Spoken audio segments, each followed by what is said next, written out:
Hello, good morning, everyone. Good morning, sir. Morning.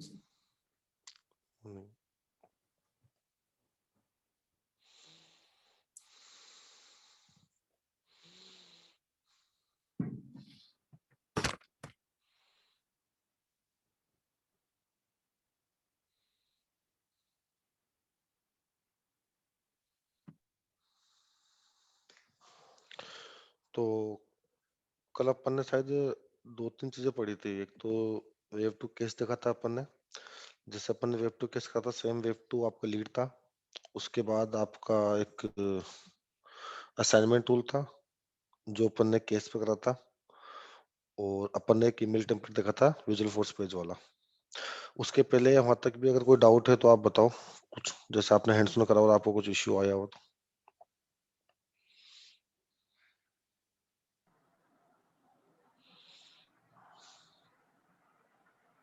Sir अभी task perform किया नहीं है तो आज करूंगा उसको। हाँ सर। ठीक है। कोई भी पुराना डाउट या कुछ भी हो तो आपने बता देना, है ना। यस तो ईमेल टेम्पलेट पे अपन कल बात कर रहे थे, विजुअल फोर्स ईमेल टेम्पलेट पे। तो मैं एक बार स्क्रीन शेयर करता हूँ। तो कल अपन ने वीएफ ईमेल टेम्पलेट देखा था, तो उसके अंदर अपने पास मैंने कहा था मेल नहीं आ रहे थे, जबकि एक्चुअली मेल आया था। गूगल ने फिल्टर लगा रखा था, थोड़े से लेट आया था मेरे पास। तो स्क्रीन विजिबल है आपको, यस सर। है ना। तो इस तरीके से आया था। अपन ने कल पीडीएफ इनवॉइस पीडीएफ अटैच करा था, तो मेल में अटैच होकर आया था। एक अपन ने सीएसवी फाइल अटैच कर दी थी, वो अटैच होकर आई थी। ठीक है ना। तो ये मेल एक साथ आए थे। गूगल ने कुछ फिल्टर लगा रखा था कि जब भी कोई अटैचमेंट आता था वो स्कैन करके शायद भेजता है अपने पास मेल, इस तरीके से। ठीक है ना। तो कल अपन ने जो करा था वो अपना था वीएफ ईमेल टेम्पलेट। अपने पास 3 ईमेल टेम्पलेट और बचते हैं, तो उनको एक बार और देख लेते हैं अपन।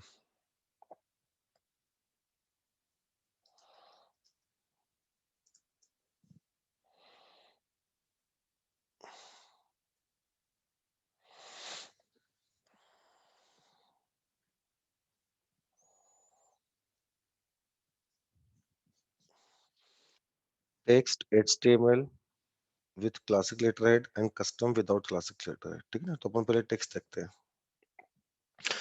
विजुअल फोर्स ईमेल टेम्पलेट जब अपन बनाते हैं तो अपने को पर्टिकुलर ऑब्जेक्ट को डिफाइन करना पड़ता है कि किस ऑब्जेक्ट के ऊपर आपने टेम्पलेट बनाया है। ठीक है। टेक्स्ट में ऐसा कुछ भी नहीं है।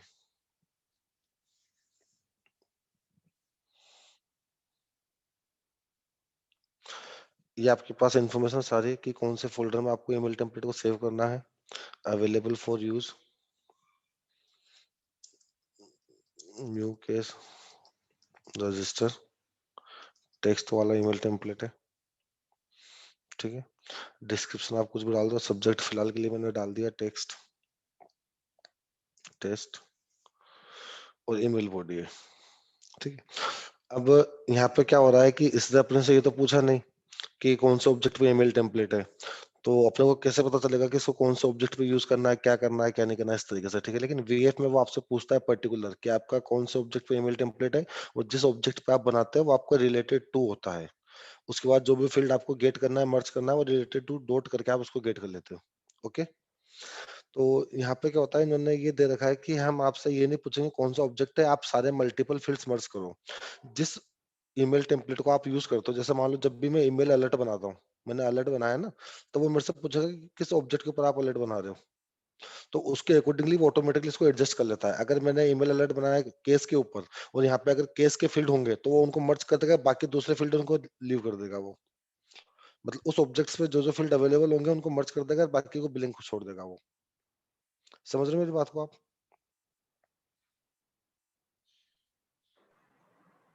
सर, एक बार वापस बता दीजिए। इसके लिए मैं एक बार वापस एक ईमेल टेम्पलेट बनाता हूँ,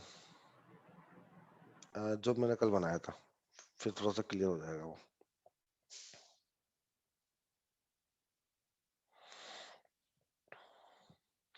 विजुअल फोर्स ईमेल टेम्पलेट जो कल अपन ने करके देखा था, उसको एक बार वापस मैं बताता हूँ कैसे बनता है वो।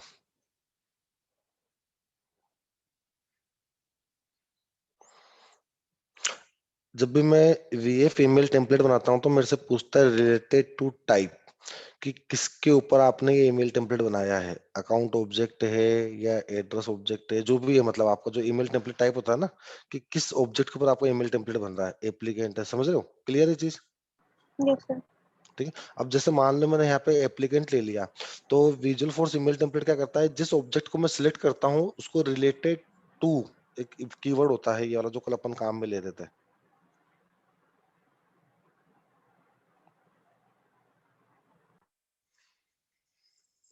अगर मेरे को मैंने एप्लीकेंट के ऊपर लिया और मेरे को उसका नाम चाहिए, तो मैं रिलेटेड टू लिखूंगा, रिलेटेड टू डॉट नेम। मतलब रिलेटेड टू वहां पे क्या शो कर रहा है, जो ऑब्जेक्ट जिसके ऊपर मैंने ईमेल टेम्पलेट बनाया है। ठीक है। Yes sir. तो टेक्स्ट में क्या होता है कि हमारे पास यहाँ पर जब भी हम ईमेल टेम्पलेट बनाते हैं, तो हमारे पास जैसे मान लो मेरे पास सपोज करो केस पे बनाना है, तो मैंने यहाँ पे केस का ऑब्जेक्ट सिलेक्ट करा, केस फील्ड्स यहाँ पे आ गए। ठीक है। और केस फील्ड्स में मेरे को चाहिए जैसे अकाउंट का नेम चाहिए, तो यहाँ पे मर्ज फील्ड की वैल्यू आ गई, इसको मैं उठा के नीचे रख दूंगा।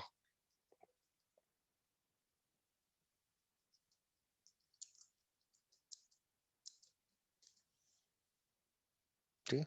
मेरे को दूसरा नाम चाहिए, केस नंबर चाहिए,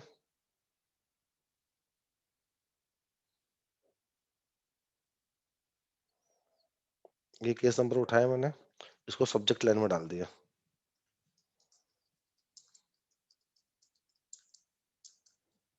ठीक है। मतलब यहाँ पे रिलेटेड टू कीवर्ड नहीं है, यहाँ पे सीधा ऑब्जेक्ट का नेम है कि किस ऑब्जेक्ट का कौन सा फील्ड आपने यूज करा है। विजिबल है आपको? Yes sir. सर इसमें जो इससे रिलेटेड ऑब्जेक्ट है उसकी फील्ड हम यहाँ डिस्प्ले नहीं करवा सकते हैं। यहाँ पे रिलेटेड ऑब्जेक्ट का ऑप्शन ही नहीं है ईमेल टेम्पलेट में। यस। यहाँ पे रिलेटेड ऑब्जेक्ट का ऑप्शन है ही नहीं कि आपने ये जो टेम्पलेट है किस ऑब्जेक्ट के ऊपर बनाया है। अपन इसको इसलिए रिलेटेड नहीं रखता है क्योंकि जैसे सपोज करो अभी केस फील्ड मैंने डाल दिया, इसी तरीके से मैं अकाउंट फील्ड भी डाल देता हूँ। अब ये अपन देखते हैं एक बार, जैसे अकाउंट नंबर ले लिया मैंने।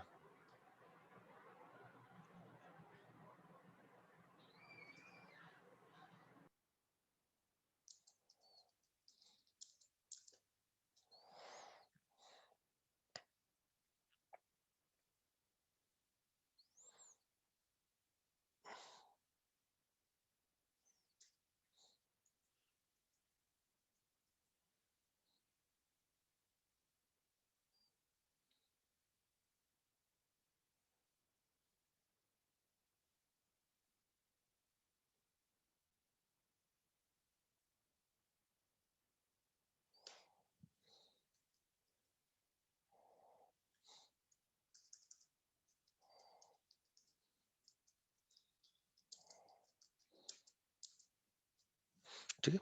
मैंने तीन फील्ड मर्ज करे हैं, तीनों अलग अलग ऑब्जेक्ट के हैं, केस का है, अकाउंट का है, देन कॉन्टेक्ट का है। ओके।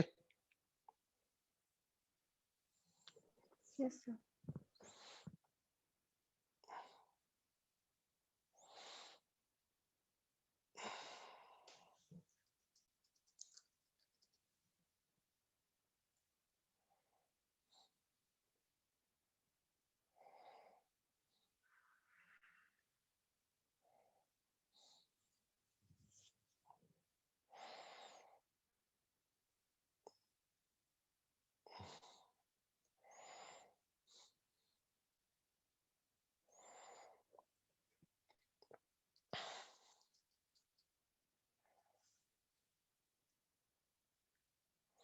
देखो, ये ईमेल अलर्ट, जहां पे मेरे को ईमेल टेम्पलेट को यूज करना है, विजिबल है आपको? Yes sir. ठीक है। यहाँ पे मेरे पास ऑप्शन आता है कि ये ईमेल अलर्ट मेरा किस ऑब्जेक्ट के ऊपर है। ठीक है। अब मैं यहाँ से केस को अगर लेता हूँ और अगर मैं इस ईमेल टेम्पलेट को यूज करता हूँ जो मैंने टेक्स्ट ईमेल टेम्पलेट बनाया था। ठीक है।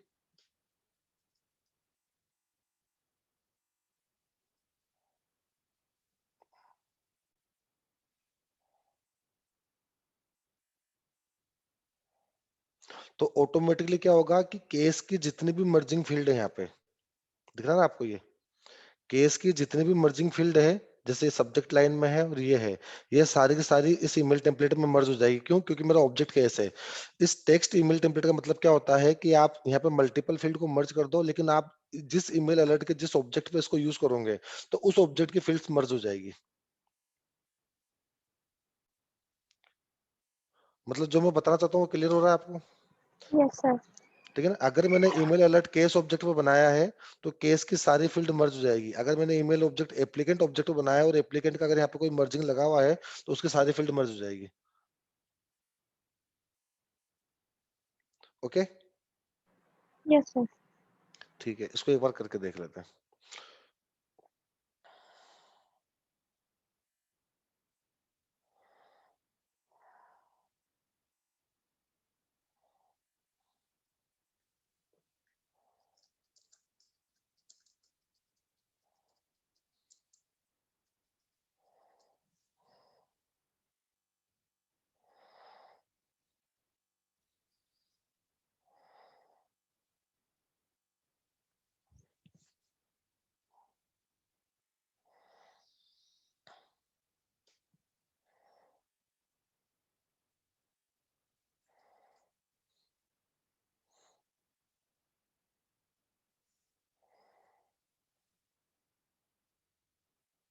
मैं एग्जिस्टिंग जो ईमेल अलर्ट था उसको रिमूव कर रहा हूँ और जो भी नया बनाया टेक्स्ट वाला उसको ऐड कर रहा हूँ।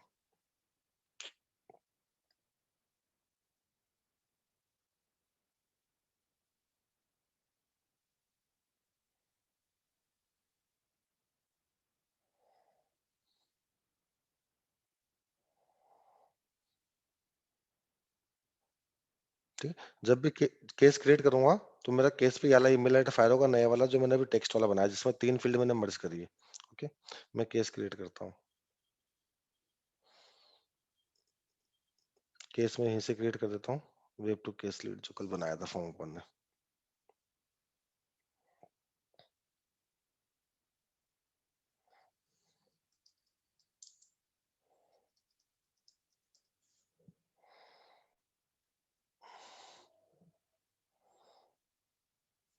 मेरा केस बन चुका है।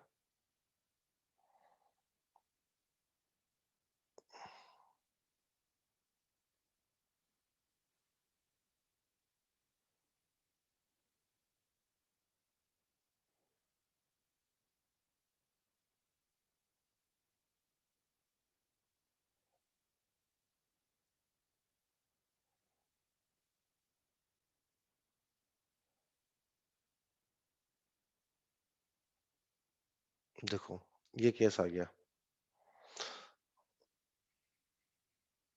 एक मिनट में देखता हूँ यहाँ पे मिस क्या हुआ है। तीनों फील्ड ब्लैंक आई है, मर्ज होके नहीं आई है। स्क्रीन विजिबल है मेरी आपको? Yes sir. Yes sir. है ना? टेम्पलेट अपन ने जो बनाया, टेम्पलेट यहाँ पे अपने पास आ गया, लेकिन तीनों फील्ड ब्लैंक आई है। एक बार मैं वापस लेता हूँ। अपन ने ये तो लिया था, ये तो आएगा नहीं, कोई कॉन्टेक्ट ऑब्जेक्ट या अकाउंट ऑब्जेक्ट ये आना चाहिए था केस पे अकाउंट, लेकिन केस पे अकाउंट फील्ड अपन ने लिया नहीं, ब्लैंक था इसलिए नहीं आया वो। मैं थोड़ा सा इसको चेंज करता हूँ। सर केस पे अकाउंट फिल ही नहीं किया होगा तो फिर वो कैसे हाँ आता है? हाँ, बिल्कुल, इसलिए ब्लैंक आया है वो, है ना? तो इस पर मैं केस पे कर देता हूँ, case dot case number. Account field blank था इसलिए ब्लैंक आया है वो। और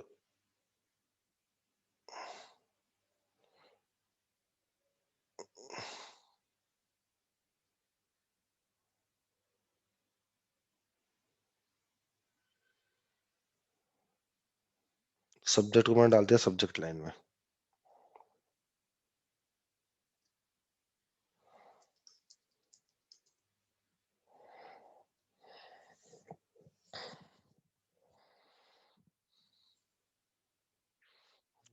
दोबारा एक केस रजिस्टर करते हैं।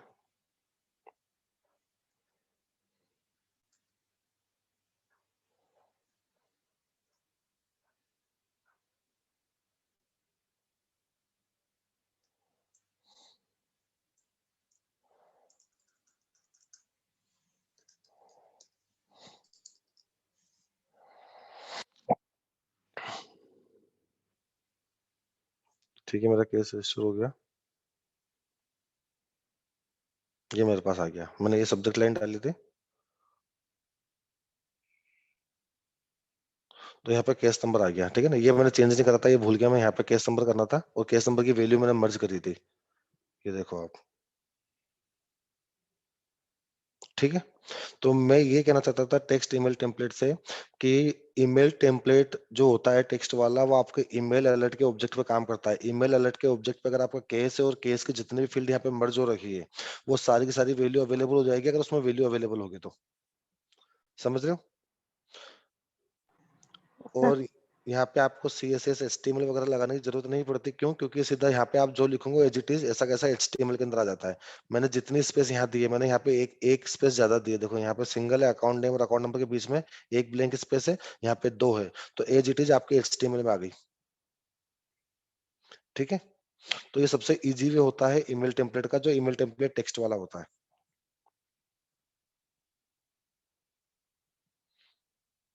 क्लियर है? Yes sir. ठीक है? सेम यहाँ पे अटैचमेंट वाला भी होता है। जो फाइल्स आप अटैच करोगे वो ऑटोमेटिकली ईमेल में आ जाएगी। जैसे मेरे पास कल आई थी, ये थी इनवॉइस पीडीएफ या सीएसवी फाइल, पीडीएफ फाइल। ठीक है? जो भी आप अटैच करेंगे वो उसके अंदर आ जाएगी। ओके? उसके बाद अपना पास ईमेल टेम्पलेट एक और है।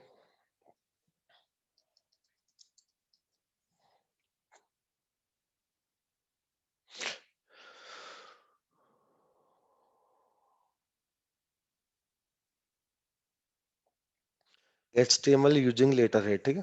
तो अगर आप लेटर हेड वाला टेम्पलेट बनाते हो, लेटर हेड का मतलब समझते हो, जैसे कोई भी जो फर्म होती है, कंपनी होती है, जैसे अपने पास मेल्स वगैरह आते हैं, जैसे अपना अगर एक्सिस में अकाउंट है या एचडीएफसी में अकाउंट है, तो वहां से अपने पास मल्टीपल्स मेल आते हैं, उनका कुछ लेटर हेड आता है। Letterhead in the sense, जैसे मैं देखता हूँ मेरे पास कोई मेल है क्या। जैसे मान लो ये आया मेरे पास, तो ये पीछे लेटर हेड है, दिख रहा है आपको, जिसमें आपका स्टैंडर्ड चैटर्ड का लोगो है। यहाँ पे अलर्ट है जिसमें इन्होंने डेट मर्ज कर देखी कि मेल कब जाएगा, वो डेट यहाँ मर्ज हो गई। इस तरीके से एक पूरा वो मेल बना हुआ होता है इनका पीछे। ये बैकग्राउंड दिख रहा है व्हाइट वाला। Yes sir. ठीक है ना? ये आपका एक लेटर हेड है। तो हर कंपनी का एक लेटर हेड होता है। अगर कंपनी चाहती है कि मेरे को मेरे सारे ईमेल्स लेटर हेड के थ्रू भेजना है, तो आप यहाँ पे लेटर हेड के थ्रू एक ईमेल टेम्पलेट बनाओगे। लेटर हेड कॉमन होगा। एक लेटर हेड बनाने का तो उसको आप मल्टीपल जगह पे यूज कर सकते हो। अभी मेरे पास ऑप्शन नहीं आ रहा आगे जाने का, रीजन उसका ये है कि मेरे पास अभी लेटर हेड नहीं है। तो सबसे पहले मैं लेटर हेड बनाता हूँ।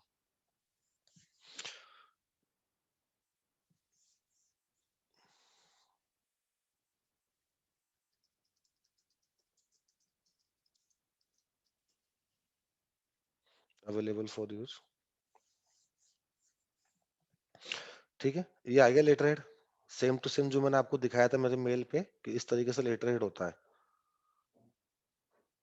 ठीक है ना? लोगो आ गया, ये आ गया, सब कुछ आ गया। ठीक है ना? सेम इसी तरीके से यहाँ पे आपसे पूछ रहा है कि आप हेडर की प्रॉपर्टी डिफाइन कर सकते हो, बैकग्राउंड कलर डिफाइन कर सकते हो, लोगो लगा सकते हो, लोगो को रिमूव कर सकते हो, edit top line, edit body colours, edit middle line, समझ लो, फुटर पार्ट भी दे रखा है इसने। तो इस तरीके से आप यहाँ पे लेटर हेड को प्रिपेयर कर सकते हो। देन इस लेटर हेड को आप यूज करोगे कहाँ पे? आपके ईमेल टेम्पलेट में। और ईमेल टेम्पलेट में यूज करके फिर जो आपकी बॉडी आती है, ये वाली बॉडी कलर तो आपने यहाँ पे डिफाइन कर दिया, लेकिन जब बॉडी आएगी तो बॉडी के फिल्स आप वहां पे मर्ज करते हो ईमेल टेम्पलेट के अंदर।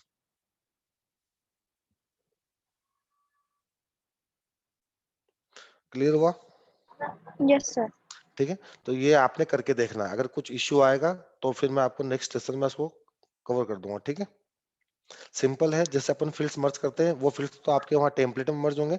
यहाँ पे सिर्फ आप इसका डिजाइन परफॉर्म कर सकते हो। क्या कलर रखना है, क्या करना है, क्या लोगो लगाना है, वो सारी चीजें यहाँ पे परफॉर्म हो जाती है आपके लेटर हेड पे। उस लेटर हेड बनने के बाद आपके पास ईमेल टेम्पलेट के लिए ऑप्शन आता है कि कौन से लेटर हेड के साथ आपको आगे बढ़ना है। ओके? Okay sir.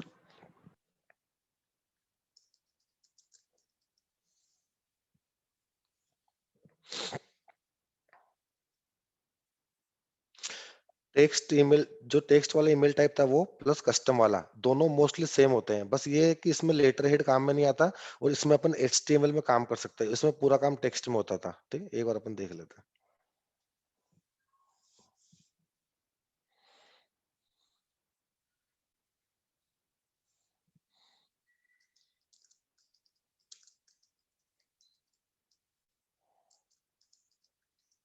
कस्टम के नाम से बना लिया मैंने।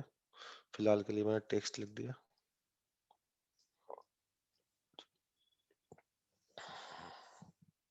ठीक है? वही सेम फंक्शनलिटी अवेलेबल है मेरे पास कि मेरे को कौन से फील्ड्स को मर्ज करना है। ठीक है? यहाँ पे मेरे पास फील्ड्स आ जाएंगे, जिस फील्ड्स को मेरे को मर्ज करना होगा उसकी वैल्यू उठा के यहाँ डाल दूंगा। लेकिन यहाँ पे ये है कि यहाँ पे मेरे को HTML के अंदर प्रिपेयर करना है। अगर मेरे को टेबल बनानी है तो मेरे को HTML की टेबल बनानी है, जो भी डिजाइन करना है मेरे को यहाँ पे डिजाइन करना पड़ेगी, राइट। कोई भी CSS कोई भी इमेज अटैच करनी है तो HTML फॉर्मेट में काम करना पड़ेगा। तो दोनों में डिफरेंस ये था, टेक्स्ट वाले में आप सिंपल लिखते थे, वो ऑटोमेटिकली उसको HTML में करता था, और यहाँ पे आपको HTML के अंदर सब कुछ लिखना पड़ेगा। बाकी प्रोसेस वही है कि कैसे फील्ड्स को आपको मर्ज करना है। क्लियर हुआ? Yes sir. ठीक है। सब्जेक्ट लाइन में आप यहाँ पे फील्ड्स को मर्ज कर सकते हो, जैसे वही चीज मैंने कॉन्टेक्ट फील्ड्स को लिया, असिस्टेंट डाला, तो इस फील्ड को यहाँ पे उठा के मैं सब्जेक्ट लाइन में डाल दूंगा, तो वो सब्जेक्ट में आ जाएगा। ठीक है। इसी तरीके से आपके बाकी फील्ड्स मर्ज हो जाएंगे जो आपको मर्ज करना है। और ईमेल अलर्ट पे जो ऑब्जेक्ट होगा उस ऑब्जेक्ट के अकॉर्डिंग जो भी फील्ड्स यहाँ पे मर्ज करे होंगे, वो सारे फील्ड्स की वैल्यू वहां पे जाएगी ईमेल के अंदर कस्टमर के पास।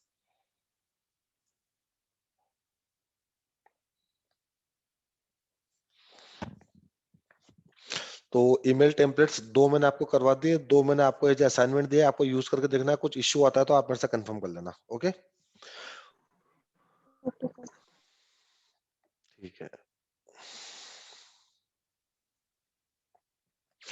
तो अपना नेक्स्ट टॉपिक है अप्रूवल प्रोसेस।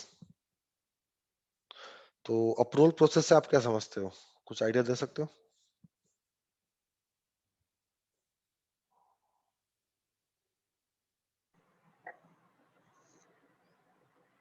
सर अप्रूव करना किसी भी रिकॉर्ड को, अप्रूव करना। अप्रूवल। ठीक है। तो जब भी हम अप्रूवल प्रोसेस की बात करते हैं तो इन द सेंस हमारे नजर में ये आता है कि हमको रिकॉर्ड को अप्रूव करना है। ठीक है। So it is a kind of automation process, मतलब एक हम प्रोसेस को एक ऑटोमेट करते हैं कि जैसे मान लो कि एक हमारी कंपनी में हायरार्की है कि जैसे मैं एम्प्लॉय हूँ, फिर मेरा कोई मैनेजर है, फिर उसका भी कोई मैनेजर है, इस तरीके से सीनियर मैनेजर हो गया। ठीक है। और कंपनी ने बोला है कि तुम्हारे पास कोई भी तुम अगर कोड किसी कस्टमर को भेज रहे हो, जैसे मान लो मेरे को मेरा AC बेचना है, ठीक है, तो मेरे को कंपनी ने बोल दिया कि अगर 2 AC तक कोई कस्टमर आपसे लेता है तो आप खुद उसको बेच दो।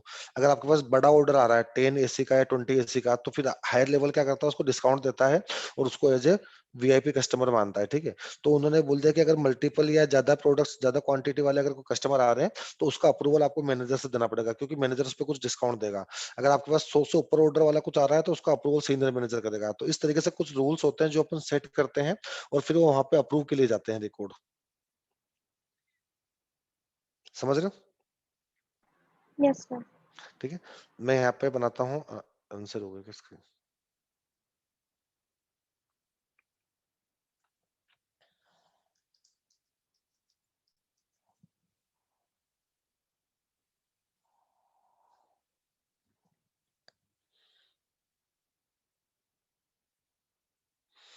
ठीक है, मैं फिलहाल के लिए अकाउंट पे ले लेता हूँ अप्रूवल प्रोसेस। ठीक है। क्रिएट न्यू अप्रूवल प्रोसेस,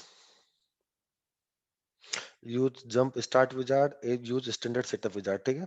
अगर आपको सिंपल बेसिक अप्रूवल प्रोसेस बनाना है, सिंपल और बेसिक, तो आप जंप स्टार्ट विजार्ड से के थ्रू बनाओगे। और आपको पूरी चीजें कॉन्फ़िगर करके सब कुछ बनाना है तो आप स्टैंडर्ड सेटअप विजार्ड से बनाओगे। ठीक है। तो फिलहाल अपन जंप स्टार्ट विजार्ड से देखते हैं।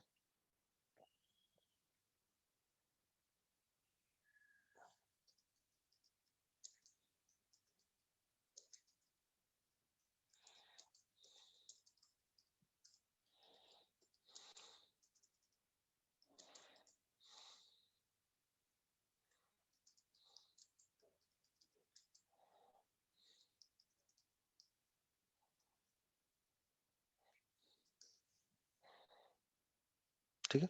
मैं एक अप्रूवल प्रोसेस बना रहा हूँ कि कोई भी अकाउंट जिसका एनुअल रेवेन्यू $50,000 से ऊपर होगा, अपन उसको किसी और के थ्रू अप्रूव करवाएंगे। ओके।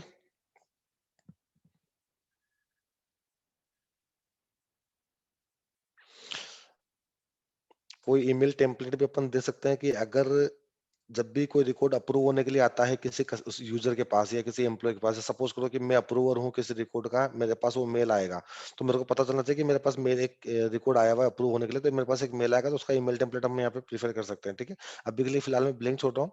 कोई भी एक ईमेल टेम्पलेट, जैसे मैंने अकाउंट को बनाया, तो अकाउंट ऑब्जेक्ट पे मैं एक ईमेल टेम्पलेट बना के यहाँ पे अटैच कर दूंगा उसको। ओके।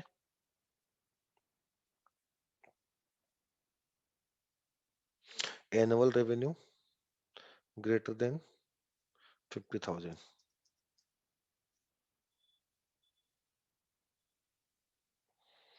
अप्रूवर कौन होगा उसका?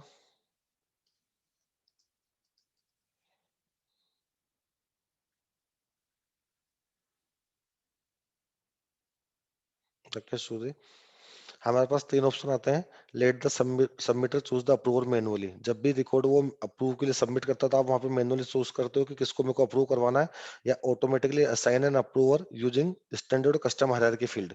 कस्टम हायरार्की फील्ड क्या होता है, जैसे कि अगर मेरा कोई डेलीगेटेड मैनेजर होगा, मेरा यूजर जो ऑब्जेक्ट होता है ना, उस पे एक डेलीगेट मैनेजर का एक फील्ड आता है।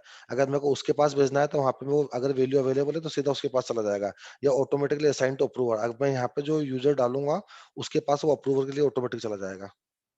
ठीक है।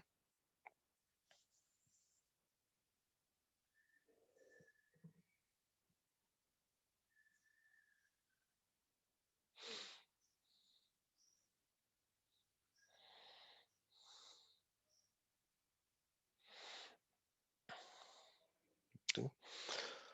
जब भी मैं कोई अप्रूवल प्रोसेस बनाता हूँ, ठीक है, अभी तो ये एक्टिव नहीं है, डीएक्टिव है। तो एक्टिव जब तक, एक बार अगर आपकी अप्रूवल प्रोसेस एक्टिव हो गई और आपको कुछ नया स्टेप या कुछ ऐड करना है तो आपको उसको नया वर्जन बना के करना पड़ता है, क्लोन करके। ठीक है, अभी फिलहाल के लिए अपना फर्स्ट टाइम है, अभी अपन एक्टिवेट नहीं करा है, तो अपन उस पर आगे काम करते हैं। ठीक है, यहाँ पे मेरे पास 5 चीजें पूछ रहा है ये। Initial submission action, approval step, final approval action, final rejection action और रिकॉल एक्शन। ठीक है, तो इनिशियल सबमिशन एक्शन क्या होता है कि जब भी आपका रिकॉर्ड अप्रूव होने के लिए जाता है तो आप क्या चाहते हो, तो हम क्या करते हैं, उस रिकॉर्ड को लॉक कर देते हैं। जो भी रिकॉर्ड जिसको हमने अप्रूव होने के लिए भेजा है वो रिकॉर्ड लॉक हो गया। लॉक होने से क्या होता है कि कोई उस रिकॉर्ड को एडिट नहीं कर पाता, सिस्टम एडमिन के अलावा। समझ रहे हो आप? Yes sir. ठीक है, तो इनिशियल सबमिशन एक्शन में अपन क्या करते हैं, रिकॉर्ड को क्या करते हैं, लॉक कर देते हैं। ठीक है, ये बाय डिफॉल्ट एक स्टेप ऐड करी हुई आती है। इसके अलावा अगर आपको कुछ ऐड करना है तो आप ऐड कर सकते हो। जैसे आपको कोई टास्क बनाना है, कोई ईमेल अलर्ट, फील्ड अपडेट या आउटबाउंड मैसेज। ठीक है, जो सारे स्टेप्स वर्क फ्लो के थे वो सारे के सारे यहाँ पे आएंगे आपको हर एक चीज के ऊपर। ठीक है, तो आप ये काम कर सकते हो अलग से ऐड करके, कि जैसे कोई रिकॉर्ड अप्रूव होने के लिए गया, आपने रिकॉर्ड को तो लॉक कर दिया, बाय डिफॉल्ट आ गया। उसके अलावा आप इन 4 में से और कुछ यूज कर सकते हो, कि मेल भेजना है, फील्ड अपडेट करना है, या थर्ड पार्टी सर्वर पे कुछ इन्फॉर्मेशन भेजनी है, कोई टास्क बनाना है। ठीक है, यस सर। ये मेरी अप्रूवल स्टेप्स है कि किस कंडीशन पे क्या होना चाहिए। ठीक है, इस स्टेप, अगर ये स्टेप होती है तो ये किसके पास जाएगा अप्रूव होने के लिए, राकेश चौधरी के पास जाएगा। वो क्या कर सकता है, या तो अप्रूव कर सकता है या फिर रिजेक्शन, उसको रिकॉर्ड को रिजेक्ट कर सकता है। ठीक है, इसको एक बार देख लेते हैं स्टेप में क्या है।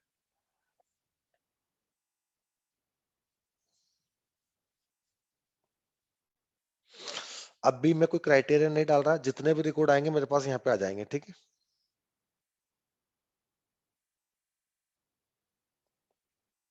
मतलब जैसे मान लो कि मैंने यहाँ पे एंट्री क्राइटेरिया तो फिक्स कर दिया कि जितने भी एनुअल रेवेन्यू 50,000 से ऊपर होंगे वो सारे के सारे इस अप्रूवल स्टेप को फॉलो करेंगे। ठीक है, अब मेरे को ये बताना है कि जिसके 50,000 से ऊपर है उसको तो राकेश चौधरी अप्रूव करेगा, जिसका 1 लाख से ऊपर है उसको मुकेश चौधरी अप्रूव करेगा। तो वो मल्टीपल कंडीशन में यहाँ पे डाल सकता हूँ, 1 2 3 स्टेप करके। क्लियर है? एक एंट्री क्राइटेरिया अपन ने यहाँ बना दिया, उस एंट्री क्राइटेरिया के बाद भी अगर मल्टीपल अपने को चीजें रखनी है अप्रूवल के लिए तो आप यहाँ पे मल्टीपल स्टेप्स बना सकते हो।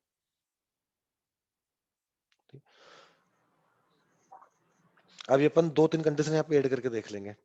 फाइनल अप्रूवल एक्शन, जब मैंने रिकॉर्ड को अप्रूव कर दिया, ठीक है, तो अप्रूव करने के बाद आपको कुछ टास्क परफॉर्म करना है क्या, या तो कोई मेल भेजना है, या कोई फील्ड अपडेट करना है, या कोई टास्क क्रिएट करना है, ये सारी चीजें वो सेम चीज यहाँ पे है। अगर मैं रिकॉर्ड को अप्रूव करता हूँ तो मेरे को क्या करना है, और मैं रिकॉर्ड को रिजेक्ट करता हूँ तो मेरे को क्या करना है, दोनों चीजें पे यहाँ पे आपके पास परफॉर्म कर सकते हो आप एक्शंस को।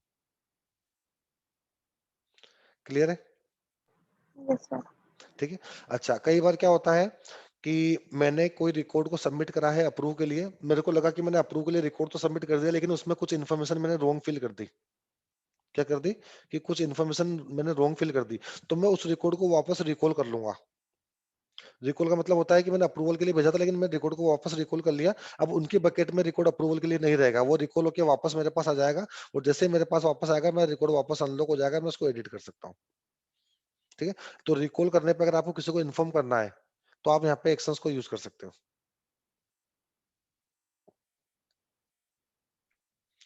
तो इन पांचों चीजों का मतलब समझ में आ गया आपको? इनिशियल सबमिशन एक्शन क्या होता है, अप्रूवल स्टेप्स क्या होते हैं, final approval action, final rejection action और रिकॉल एक्शन। ये पूरा समझ में आ गया? Yes sir. ठीक है, अच्छा, एक चीज और है यहाँ पे, जितनी भी आप अप्रूवल स्टेप डालते हो, ऐसे मेरे हिसाब से इसमें मैक्सिमम 20 स्टेप्स तक तो मैंने डाल रखे हैं, बाकी और उसका कोई लिमिटेशन है तो एक बार देखना पड़ेगा कितने स्टेप्स अपन यहाँ पे डाल सकते हैं, ठीक है। और हर स्टेप के ऊपर भी आप एक्शन परफॉर्म कर सकते हो कि अगर स्टेप 1 आती है ग्रेटर देन 50,000 है तो आपको क्या एक्शन परफॉर्म करना है। यहाँ शो एक्शन पे जाऊंगे और यहाँ पे एक्शन को ऐड कर दूंगे कि इस स्टेप पे अगर कोई रिकॉर्ड अप्रूव होता है तो क्या करना है, और इस स्टेप पे अगर रिजेक्ट होता है तो क्या करना है। क्लियर है। मतलब आप एक्शन का कहाँ-कहाँ पे काम में ले सकते हो। आप स्टेप वाइज़ भी यूज़ कर सकते हो और फाइनल अप्रूव जब रिकॉर्ड पूरा फाइनल अप्रूव हो जाएगा तो भी आप उसको यूज़ कर सकते हो। फाइनल रिजेक्शन पे भी आप एक्शन को यूज़ कर सकते हो, ठीक है। कई बार रिकॉर्ड ऐसा होता है कि एक रिकॉर्ड को 3 लोगों से अप्रूव करवाना है, ठीक है। तो पहले अप्रूवल मैंने यहाँ पे राकेश चौधरी डाल दिया, सेकंड स्टेप में मैं डाल दूँगा कि सेम रिकॉर्ड किसी और के पास भी जाएगा और थर्ड स्टेप में ये रिकॉर्ड किसी और के पास भी जाएगा। तो मैं 3 डिफरेंट यूज़र डाल दूँगा और तीनों के डिफरेंट एक्शन में यहाँ पे डाल दूँगा। तो एक रिकॉर्ड 3 बार भी अप्रूव हो सकता है। क्लियर है? Yes sir. ठीक है। एक छोटा-सा अपन देखते हैं इसका, फिर आपको थोड़ा-सा क्लियर हो जाएगा। मैं इसको एक बार एक्टिवेट कर देता हूँ।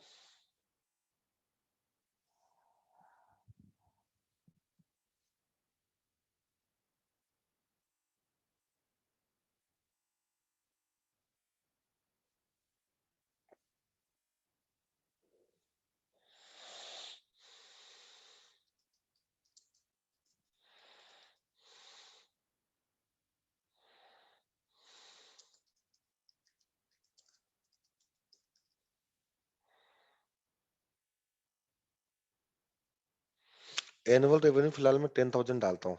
देखते हैं रिकॉर्ड अप्रूवल के लिए जाता है क्या?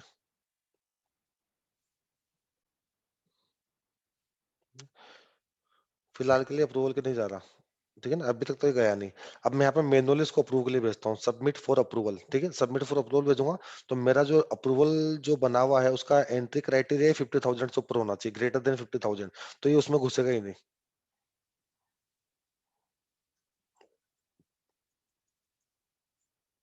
देखो इसने लिख दिया, this record does not meet the entry criteria और enables submitter for any active approval processes, ठीक है? तो ये गया ही नहीं। क्लियर हुई मेरी बात? मतलब आपके अप्रूवल प्रोसेस में रिकॉर्ड तभी एंटर करेगा जब वो इस एंट्री क्राइटेरिया को फुलफिल करेगा। अदरवाइज उसको आप अप्रूवल के लिए नहीं भेज सकते। अब मैं क्या करता हूँ, सेम यहाँ पे 50,000 कर, इसको 51,000 कर देता हूँ।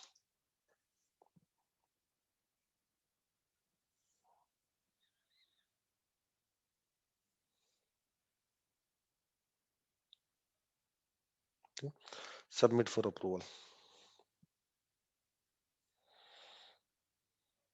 ठीक है। रिकॉर्ड मेरा अप्रूवल के लिए चला गया। मैं सिस्टम एडमिन हूँ इसलिए मेरे को ये बटन विजिबल हो रहा है, अनलॉक रिकॉर्ड। अदरवाइज जो दूसरे यूजर होंगे सिस्टम एडमिन नहीं होंगे, उनको ये बटन विजिबल नहीं होगा, आपका रिकॉर्ड लॉक हो जाएगा, आप इसको एडिट नहीं कर पाओगे। ठीक है। ये अप्रूवल हिस्ट्री आ गई। ये रिकॉर्ड अभी देखो गया हुआ है, किसके पास गया हुआ है, पेंडिंग पड़ा है। पेंडिंग पड़ा है किसके पास, राकेश चौधरी के पास। एक्चुअल अप्रूवल वो है, असाइन अभी इसको है, और स्टेटस अभी पेंडिंग है। जब तक मैं रिकॉर्ड को अप्रूव नहीं करूंगा ये यहाँ पे पेंडिंग बताएगा। क्लियर है। Yes sir. ठीक है ना। अब मेरे पास यहाँ पे 3 ऑप्शन आते हैं, या तो मैं रिकॉर्ड को अप्रूव करूं, या रिजेक्ट करूं, या वापस रीअसाइन कर दूं। कि मेरे को अगर इसमें कुछ डाउट हुआ तो मैं कोई कमेंट के साथ इस रिकॉर्ड को वापस रीअसाइन कर दूंगा जिसने मेरे को भेजा है, या मैं अप्रूव कर दूंगा या मैं रिजेक्ट कर दूंगा। ठीक है। सपोज करो मैंने अगर अप्रूव करा, तो यहाँ पे मैंने कमेंट डाला, ठीक है, कुछ भी, अप्रूव्ड, और देन यहाँ पे अप्रूव पे क्लिक कर दिया तो रिकॉर्ड मेरा अप्रूव हो गया। अप्रूव होने के बाद ये ऑटोमेटिकली वापस क्या होगा, हिस्ट्री में देखो, मैंने अप्रूव कर दिया, ठीक है, रिकॉर्ड चला गया। एक सेकंड।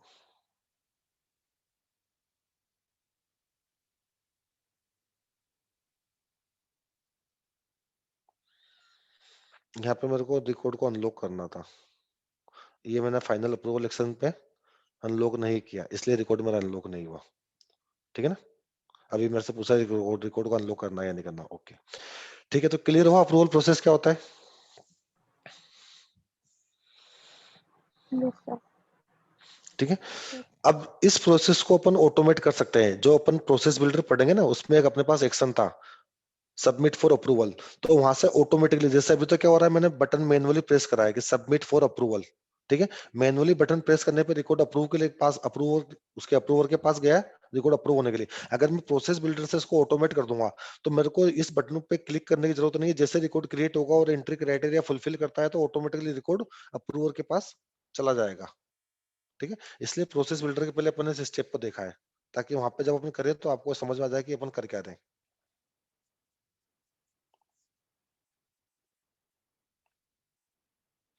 इसमें कोई डाउट है तो बताओ, थोड़ा सा बड़ा है अप्रूवल प्रोसेस, अगर कुछ लगता है आपको कहीं पे डाउट हो सकता है तो आप पूछ लो अभी।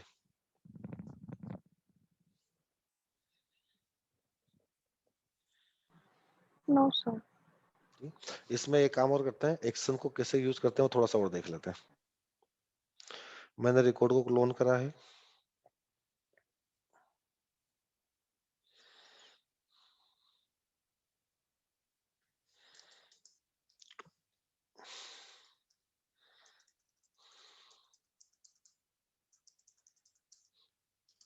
V1 करके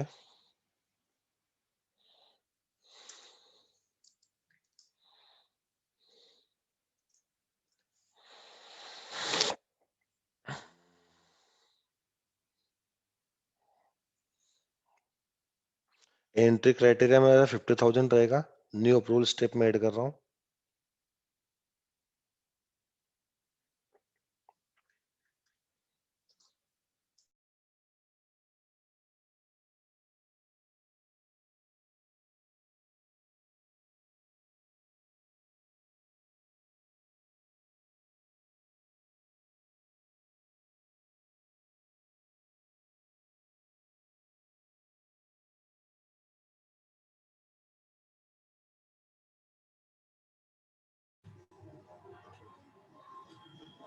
Hello, Rakesh.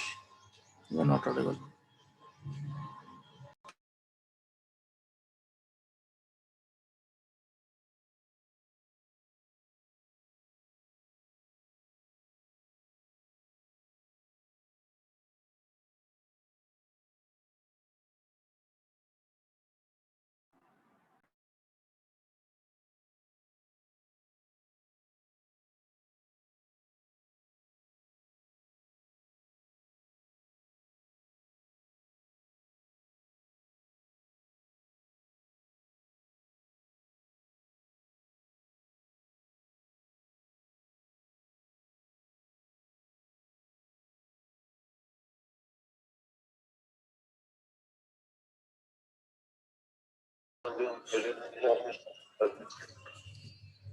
Sorry, Rakesh net was disconnected. He will be joining in 5 minutes.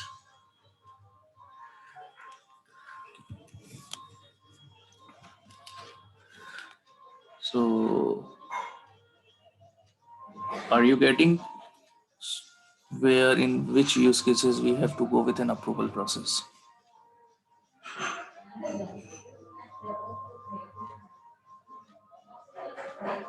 Yes sir. Okay. तो ये सिनेरियो बताओ कि से an example I have 3 team members, ठीक है, और मैंने कुछ चीज असाइन किया आप तीनों को, ABC, उन तीनों को, ठीक है, and I allotted the deadline कि आपको ये 2 दिन के अंदर काम करना है, ठीक है, बट 2 जनों ने तो 2 दिन में काम कर दिया लेकिन तीसरे जने ने 2 दिन में काम नहीं किया, तो इसमें कौन सा ऑटोमेशन प्रोसेस अपन यूज करेंगे?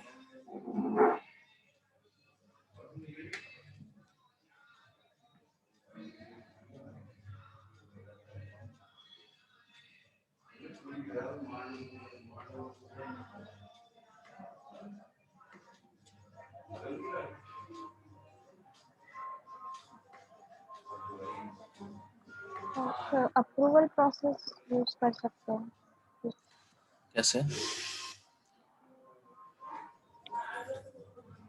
सर जो यूजर है वो रिक्वेस्ट भेजेगा कि मतलब सर और पेज चाहिए कंप्लीट करने के लिए। नहीं, इसमें अप्रूवल प्रोसेस यूज नहीं आएगा। बेसिकली अप्रूवल प्रोसेस अपन तब यूज करते हैं जहाँ पे अपन को किसी दूसरे की परमिशन चाहिए होती है, ठीक है। एक एग्जांपल है कि आप वेयर हाउस मैनेजर हो, ठीक है। उस वेयर हाउस मैनेजर पे आपके पास एक परचेज रिक्वेस्ट आया, उस रिक्वेस्ट या सेल्स ऑर्डर आया, उस सेल्स ऑर्डर के अंदर से आपको वेयर हाउस में से कुछ आइटम्स आपको डिस्ट्रीब्यूट करना है, ठीक है। अब वो आपको डिस्ट्रीब्यूट करना है, तो डिस्ट्रीब्यूट करने के लिए आपको क्या करना पड़ेगा?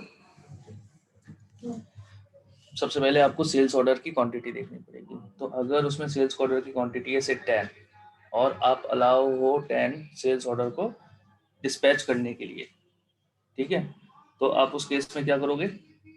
उसको जो 10 आइटम की रिक्वेस्ट है उसको आप डिस्पैच कर दोगे।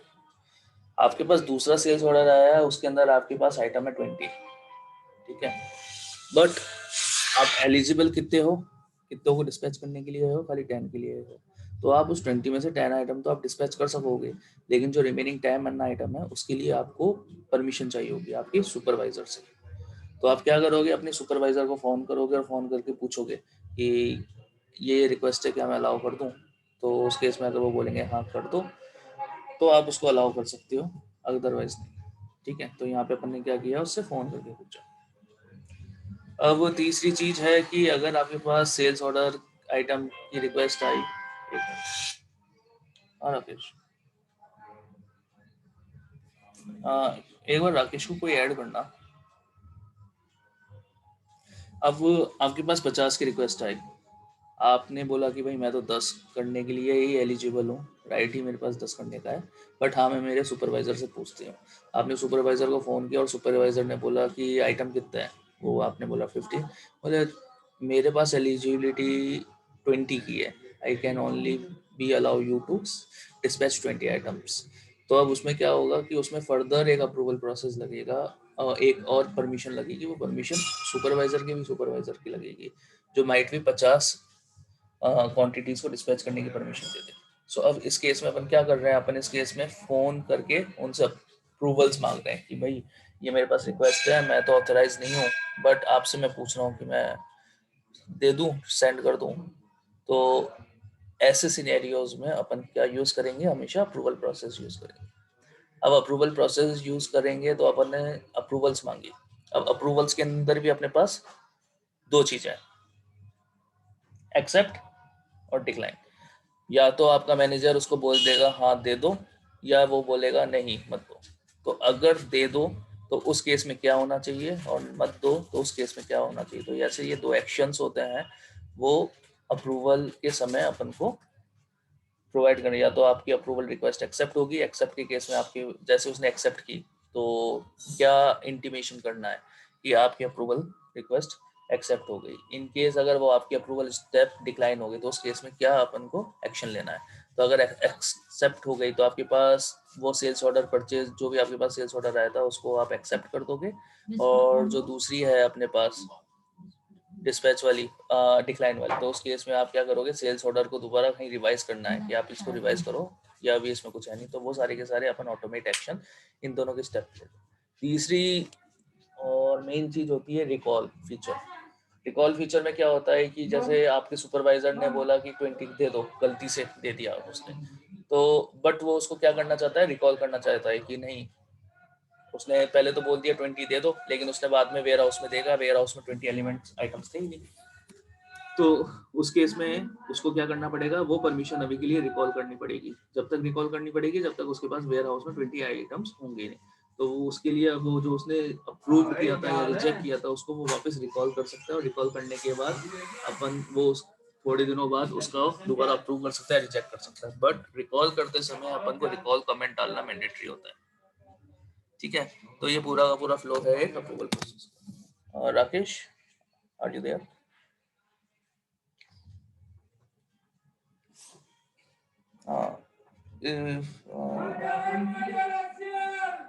If can someone allow Rakesh to join this meeting?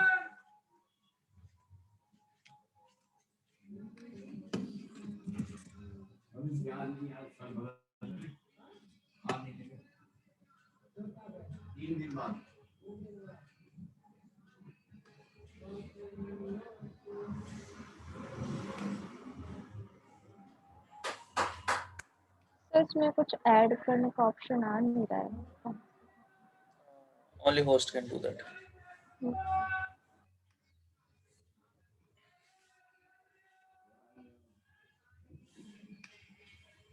तो मैंने श्वेता मैम को बोल दिया है व्हाट्सएप पे, मतलब मैसेज किया है।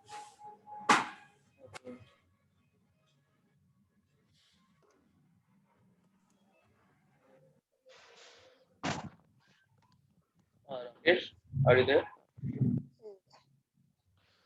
हेलो। Okay. हाँ Yes, Rakesh. हाँ सर, कुछ बता रहे थे क्या आप? नहीं, मैं बता दिया, अप्रूवल प्रोसेस का एक ओवरऑल समरी दे दी। अच्छा, ओवरऑल समझ देती आपने, ठीक है।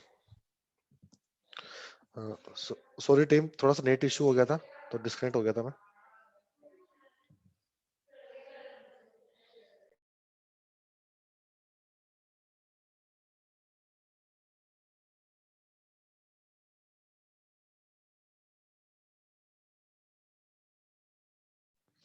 हेलो। तो अपन क्या कर रहे थे, सेम अप्रूवल प्रोसेस में एक स्टेप और ऐड कर रहे थे ताकि अपने को पता चले कि क्राइटेरिया बेसिस पे कौन सा रिकॉर्ड किसके पास जाना चाहिए अप्रूव होने के लिए, ठीक है। तो ऑल रिकॉर्ड नहीं करना अपने को, enter this step if the following criteria are met, ठीक है। अगर मैंने एनुअल रेवेन्यू ग्रेटर देन 80,000 है तब तो इसके अंदर आएगा, अदरवाइज नहीं आएगा,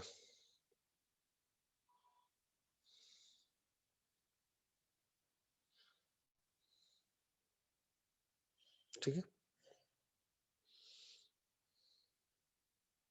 यूजर ले लिया यहाँ पे मैंने, राकेश चौधरी, फिलहाल के लिए मैं खुद को दे रहा हूँ।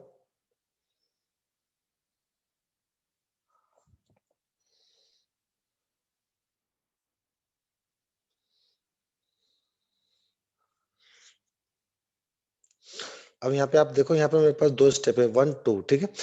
तो जैसे ही रिकॉर्ड किसी के अंदर एंट्री करेगा, इसमें आ गया 50,000 से ऊपर है, यहाँ पे आया स्टेप 1 को उसने रीड करा, स्टेप 1 में यहाँ पे वो आके और ये वाला यूजर इसको अप्रूव कर देगा, नीचे वाली स्टेप पे तो वो कभी आएगा ही नहीं, नीचे वाली स्टेप पे तो कभी आएगा ही नहीं, क्योंकि ठीक है ना।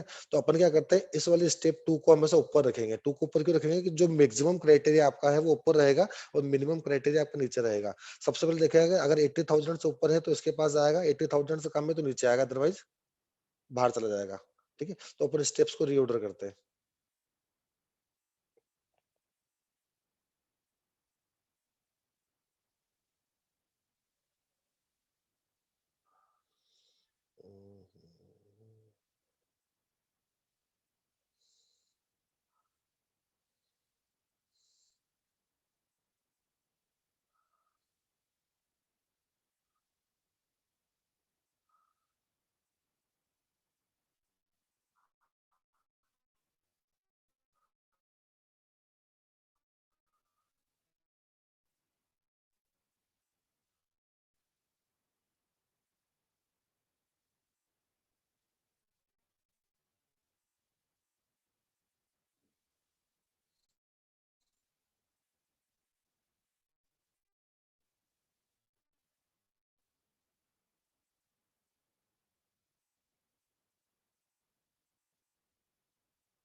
स्क्रीन विजिबल है मेरी?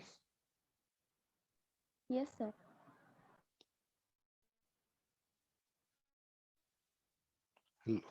ठीक है, थोड़ा सा नेट स्पीड स्लो है इसलिए कंफर्म कर रहा था मैं।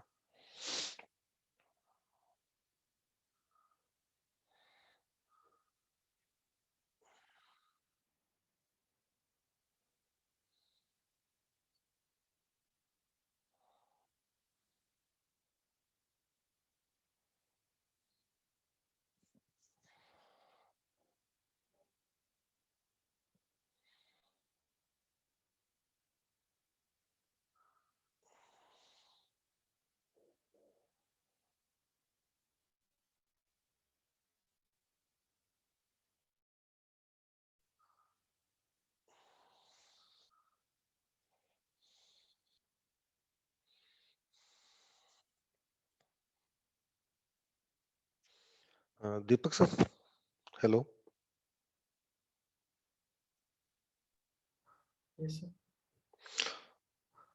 इसमें मेरे को स्टेप्स को रीऑर्डर करना है, उसका ऑप्शन नहीं आया।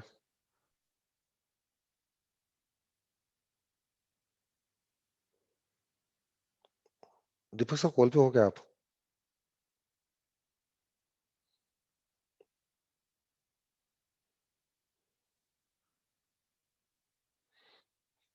सुन-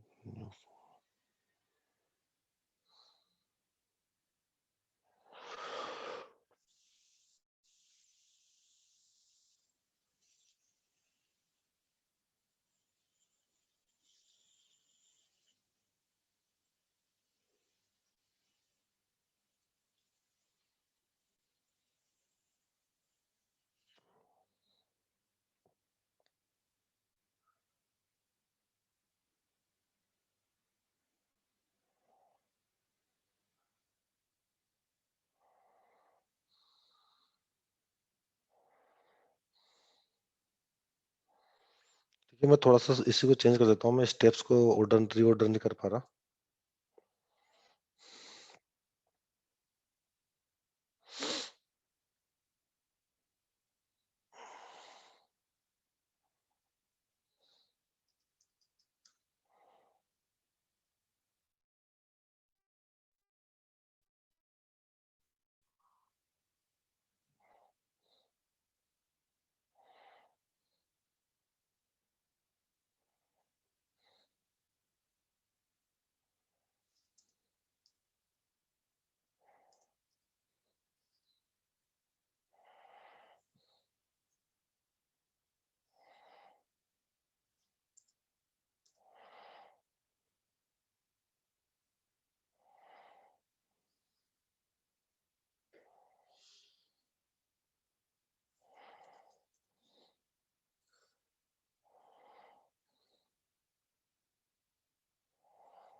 यहाँ पे मैंने 2 स्टेप लिए हैं।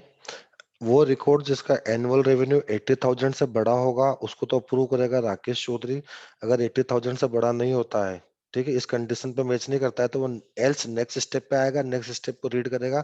अगर 50,000 से बड़ा है तो उसको मुकेश चौधरी भी अप्रूव कर सकता है। ठीक है, तो अपन एक करके देखते हैं। ये मेरा अकाउंट रिकॉर्ड था। मैं यहाँ पे एनुअल रेवेन्यू चेंज करता हूँ, अनलॉक रिकॉर्ड एडिट।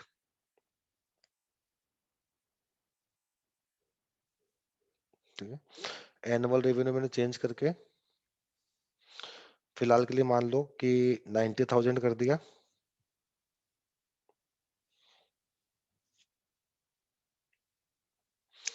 इसको सबमिट फॉर अप्रूवल करा मैंने।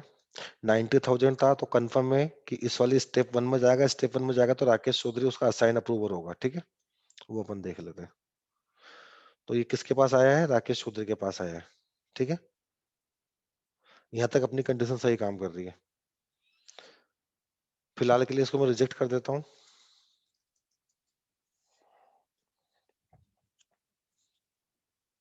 ठीक है, रिकॉर्ड मेरे पास वापस आ गया। मैंने एनुअल रेवेन्यू चेंज करा और 60,000 कर दिया। 60,000 करने पे क्या होगा कि फर्स्ट स्टेप को तो वो बाईपास कर जाएगा, सीधे नेक्स्ट स्टेप पे आएगा। नेक्स्ट स्टेप पे आएगा तो उसका अप्रूवर कौन होगा? Mukesh Chaudhary. Submit for approval.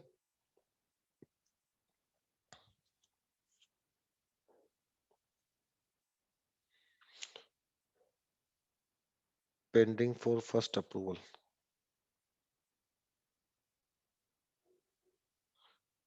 reassign approval that pending for first approval। अच्छा सॉरी, यहाँ पे जो रिजेक्ट बिहेवियर है ना, फाइनल रिजेक्शन मैंने यहाँ पे दे दिया, इसको चेंज करना पड़ेगा।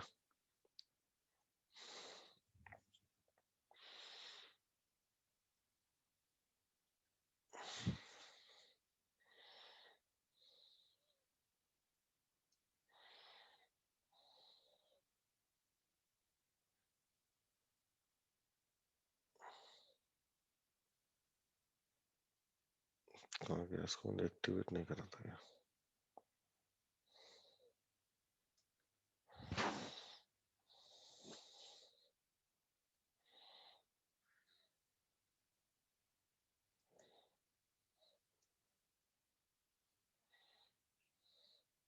लेटेस्ट वाला मेरा ये है, इसको रखना है, इसको हटाना है मेरे को,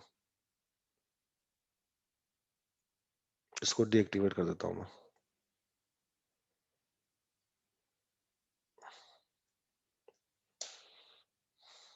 ठीक है, अब मेरा एक ही अप्रूवल प्रोसेस है जो मैंने लेटेस्ट वाला बनाया था।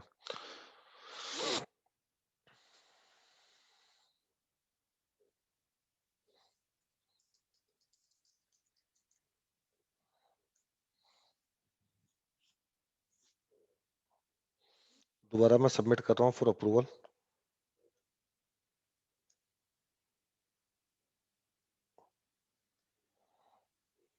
ये गया मुकेश चौधरी के पास। ठीक है, वो मेरा अप्रूवल प्रोसेस जो था नया वाला वो एक्टिव नहीं था, इसलिए पुराने वाला काम कर रहा था। ठीक है, तो क्लियर हुआ।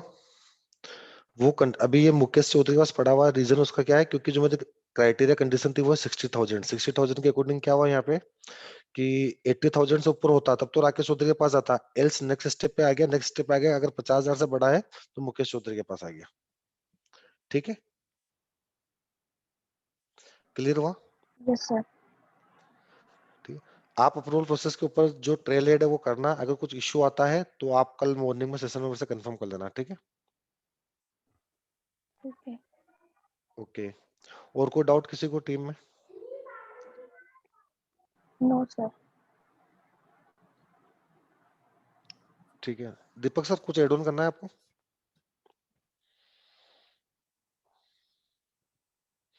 आई थिंक दीपक सर कॉल पर नहीं है। ठीक है, तो फिर कल से अपना नया टॉपिक स्टार्ट करेंगे। अप्रूवल प्रोसेस एक्चुअली मतलब देखा जाए तो अपनी तरफ से हो चुका है। अगर कुछ डाउट हो तो आप डाउट कल क्लियर कर लेना। Okay okay sir. Sir. Okay, thanks everyone. Thank you thank sir. You.